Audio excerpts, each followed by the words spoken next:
Man, this is Patrick Blanc calling from Miramar, Florida. Hey, Patrick, what's on your mind, man? Again. Pleasure. And first of all, shout out to that previous caller. Great call. I think the book was called No Good Men Amongst the Living, which it really dived into how we purposely brought the Taliban back out. But anyways, I'm digressing.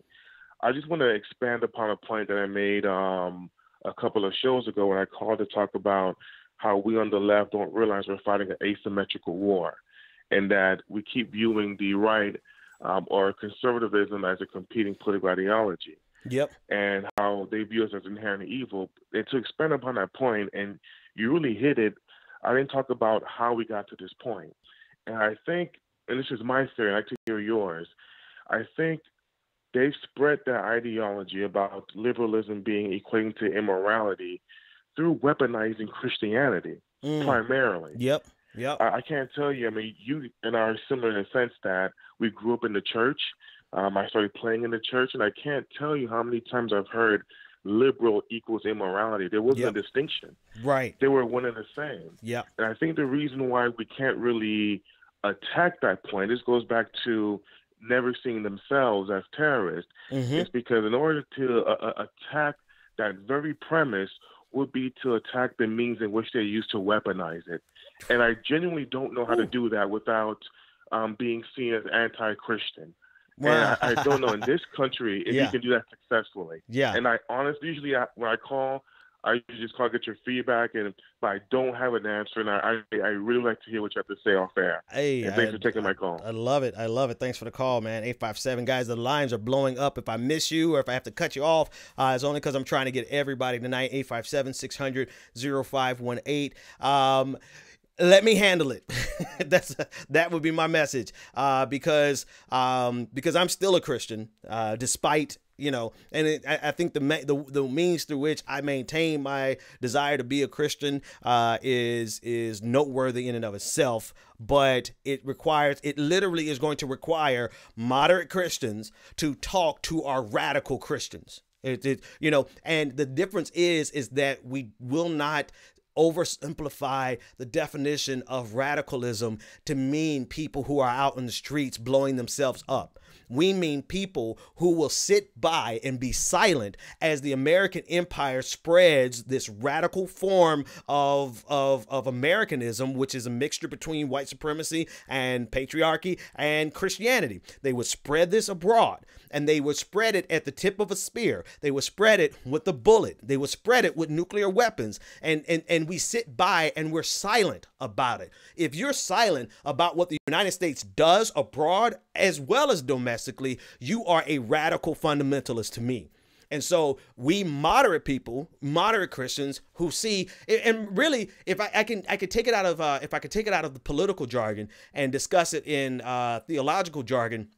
And this is why I'm going to do the next of the weekly podcast on what it is to be a black Christian, because I can't really do it all here. But the religious doctrine really is the difference between evangelicalism and that's kind of, I'm using it out of context. It's actually broader than that. But for you, the viewer, most of you will recognize it as evangelical Christianity and liberation theology. Liberation, particularly black liberation theology. Black liberation theology and liberation theology uses the Bible to set people free here on earth from whatever the oppressor is, whether it's the empire, whether it is the United States, right? Whether it is social injustice, economic injustice, whatever has the people oppressed. Liberation theology looks at it and says, we have to help those people get free here on this earth in this lifetime. We'll talk about Jesus to get you to heaven. But in this lifetime, we've got to address the systemic injustices that are rampant, particularly at the hands of the United States of America. Now, translation into political speak, moderate Christians have to talk to these radical Christians and help them get their lives together because they think they're doing something in the name of Jesus and actually they're crucifying him of flesh. Whew. I didn't mean to go there, but I don't think it's a thing that we have to do and worry about being anti-Christian so much as we got to do it. It has to be done. It has to be done because there's so much power wrapped around. Again, I have to emphasize this. You have no need as an individual to commit violence when you have an entire empire doing it for you. Somebody tweet that out, because that's the crux of the radicalism of Americans, particularly white Christian Americans, who have the luxury of appearing as though they're pious and peaceful and loving. Meanwhile, all the dirty work is being done by their government every single damn day. And the only time you really can rile them up, they stay all sweet Jesus and Holy Mary and all that good stuff. They love it. And only time you can stir them up is when you start to challenge those systems and those institutions. And you start to challenge it in a way that removes them from being the sole power.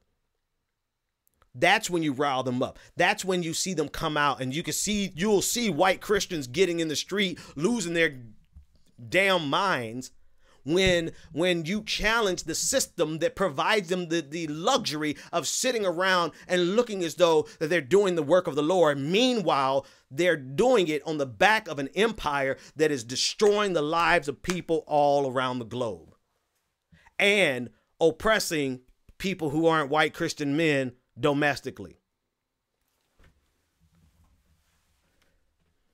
And the only thing I'm concerned about, well, the last call, I understand your concern about sounding anti-Christian. The only thing that I actually kind of get concerned about is the idea that this is going to sound crazy to you all, because you're going to be like, Ben, you're not really worried about that, are you? But there's a balance, right? There's a balance that I always try to approach my critiques and my arguments with. And I know that this next podcast that I'm going to do might be my most popular one, but it's also going to be the one that's going to be viewed as the most divisive. And because I have to call out white people, white Christians in particular, I have to call them out on a level that I've never had to call them out before. Because if you think about it, this is the crux. This is the crux of a lot of our problems. If you want to know how it is that the American government stands by and says nothing about what's happening in Israel and happening in Palestine, it's because of the grip, not only of the Israel lobby, but also the grip of Christian Zionism and dominionists here in the United States. That is a core part and tenet of evangelical Christianity here in the United States. Right? If you look at the number one adversaries to women, to women's right to choose, to do what they want to with their bodies, it's a religious fundamentalist interpretation that does not only want to live conservatively for themselves personally. They don't want to just be pro-life for themselves personally. They want to fundamentally force everyone else to do something that they do not want to do. Which, never mind the fact that it's a violation of the Constitution, but it's also theologically wrong, right? And so it's uncomfortable to me, because it's going to be viewed as this is a racist. I never been care about somebody calling me racist. Number one, I've never cared about that. But I'm gonna have to hurt a lot of people. I got a lot of white Christian friends.